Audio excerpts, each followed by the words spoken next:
India daily live के digital platform में आप सभी का एक बार फिर से बेहद स्वागत है। उत्तर प्रदेश की राजनीति में एक बार फिर बुलडोजर चर्चा के केंद्र में है, लेकिन इस बार मुद्दा किसी माफिया, अवैध निर्माण या अपराधी पर कार्रवाई का नहीं, बल्कि लखनऊ में हुए भीषण अग्निकांड का है। समाजवादी पार्टी के राष्ट्रीय अध्यक्ष अखिलेश यादव ने योगी सरकार पर सीधा हमला बोलते हुए ये सवाल उठाया कि जब बुलडोजर 24 घंटे के भीतर किसी आरोपी के घर तक पहुंच जाता है तो उन इमारतों पर कार्रवाई क्यों नहीं हो रही है। जहां सुरक्षा मानकों की अनदेखी की गई, कितने मासूम बच्चे अपनी जान गंवा दिए, आखिर वहां कार्रवाई क्यों नहीं हो रही है। और आपको यह भी बता दें कि लखनऊ में हुए दर्दनाक अग्निकांड ने कई परिवारों को गहरे जख्म दिए हैं, लेकिन अब इसी त्रासदी ने राजनीतिक रूप भी ले लिया है। विपक्ष सरकार से जवाब मांग रहा है, और जवाब मांगे भी क्यों ना, जबकि जो सत्ता पक्ष है उनका यह दावा है कि दोषियों के खिलाफ कार्रवाई होगी और हादसे की जांच निष्पक्ष तरीके से की जा रही है। अब सवाल यह है कि क्या यह केवल एक प्रशासनिक चूक है या फिर 2027 की राजनीति का नया मुद्दा बनने जा रहा है।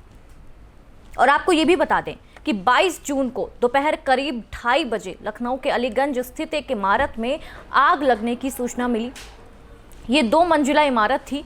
स्थानीय लोगों के मुताबिक ग्राउंड फ्लोर पर पेट शॉप थी जो कि संचालित होती थी वहाँ पे, और पहले फ्लोर पर एक गेमिंग जोन था, एनिमेशन ट्रेनिंग सेंटर चलता था, और यहाँ एनिमेशन, गेम, कोडिंग जैसी चीज़ें सिखाई जाती थी और बच्चे बहुत इंटरेस्ट के साथ वहाँ जाते थे। कई लोग वहाँ काम भी करते थे। और आग इतनी भयानक थी कि कुछ ही मिनटों में पूरा परिसर धुएं और लपटों में घिर गया। दमकल विभाग की कई गाड़ियां मौके पर पहुंची, लेकिन घंटों की मशक्कत के बाद उस आग पर काबू पाया गया है। लेकिन हादसे के बाद सबसे बड़ा सवाल यही उठ रहा है कि क्या भवन में अग्नि सुरक्षा के पर्याप्त इंतजाम थे?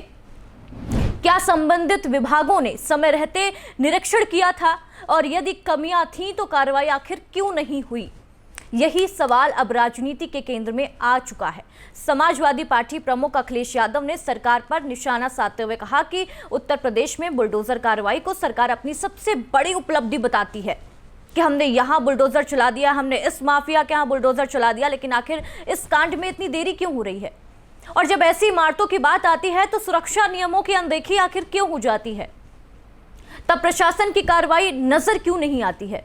अखिलेश ने यह सवाल उठाया कि अगर अवैध निर्माणों पर 24 घंटों में बुलडोजर चल सकता है तो ऐसे भवनों पर कार्रवाई में इतनी देरी क्यों हो रही है? जो लोगों की जान गई है, जो बच्चों की जान गई है, और इतने बड़े स्तर पर यह खतरा चल रहा था, ये निर्माण था, अवैध तरीके से ये निर्माण नहीं था, लेकिन इतने बच्चों की जान गई है और उसका खामियाजा जो वहाँ के आला अधिकारी हैं, जो वहाँ का ओनर है उस बिल्डिंग का, उसको खामियाजा भुगतना पड़ेगा। अखिलेश के इस बयान ने राजनीतिक बहस को और तेज कर दिया है। विपक्ष का यह आरोप है कि सरकार प्रचार में ज्यादा, व्यवस्था सुधारने में कम ध्यान दे रही है।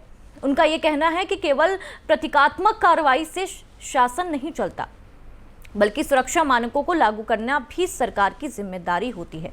वहीं दूसरी ओर की अगर बात करें तो भाजपा और सरकार के नेता विपक्ष के आरोपों को राजनीतिक अवसरवाद बता रहे हैं, लेकिन अवसर तो आपने दिया है ना। सत्ता पक्ष का यह कहना है कि हादसा बेहद दुखद है, सरकार इसकी गंभीरता से जांच कर रही है, दोषी पाए जाने वाले अधिकारियों और भवन संचालकों या जिम्मेदार व्यक्तियों के खिलाफ कड़ी कार्रवाई की जाएगी। और भाजपा नेताओं का यह दावा है कि योगी सरकार ने कानून व्यवस्था, प्रशासनिक जवाबदेही के क्षेत्र में अभूतपूर्व काम किया है। ऐसे में किसी एक हादसे को राजनीतिक हथियार बनाना उचित नहीं है, लेकिन राजनीति में धारणा भी उतनी ही महत्वपूर्ण होती है जितनी वास्तविकता। उत्तर प्रदेश में बुलडोजर सिर्फ एक प्रशासनिक कार्रवाई नहीं है, बल्कि भाजपा की राजनीतिक पहचान का एक हिस्सा बन चुका है। मुख्यमंत्री योगी आदित्यनाथ की छवि भी इसी मॉडल से जुड़ी रहती है। ऐसे में जब विपक्ष उसी बुलडोजर मॉडल पर सवाल खड़ा करता है तो बहस केवल एक हादसे तक सीमित नहीं रहती, बल्कि सरकार की प्राथमिकताओं, जवाबदेही तक पहुंच जाती है। राजनीतिक विश्लेषकों का ये मानना है कि 2027 विधानसभा चुनाव भले अभी दूर हों, विपक्ष लगातार ऐसे मुद्दों की तलाश में है जिनके जरिए सरकार को घेरा जा सकता है। महंगाई, बेरोजगारी, किसानों के मुद्दे, पेपर लीक और अब लखनऊ अग्निकांड जैसे मामलों को विपक्ष जनता के बीच ले जाने की तैयारी में है। दूसरी तरफ भाजपा विकास, इंफ्रास्ट्रक्चर, निवेश, कानून व्यवस्था को अपनी ताकत बताकर चुनावी मैदान में उतरने की रणनीति बना रही है। अब इस पूरे प्रकरण में आपकी क्या राय है, ये हमें कमेंट कर आप जरूर बता दीजिएगा। और वहीं एक बात और भी है कि लखनऊ अग्निकांड पर उठे सवाल केवल एक इमारत तक सीमित नहीं है। ये बहस प्रशासनिक जवाबदेही, शहरी सुरक्षा, भवन मानकों और सरकारी निगरानी व्यवस्था तक पहुंच चुकी है। अब इसमें आप क्या सोचते हैं, हमें कमेंट कर जरूर बताइएगा और हमारे चैनल को सब्सक्राइब जरूर कर लीजिए ऐसी तमाम जानकारी के लिए। नमस्कार।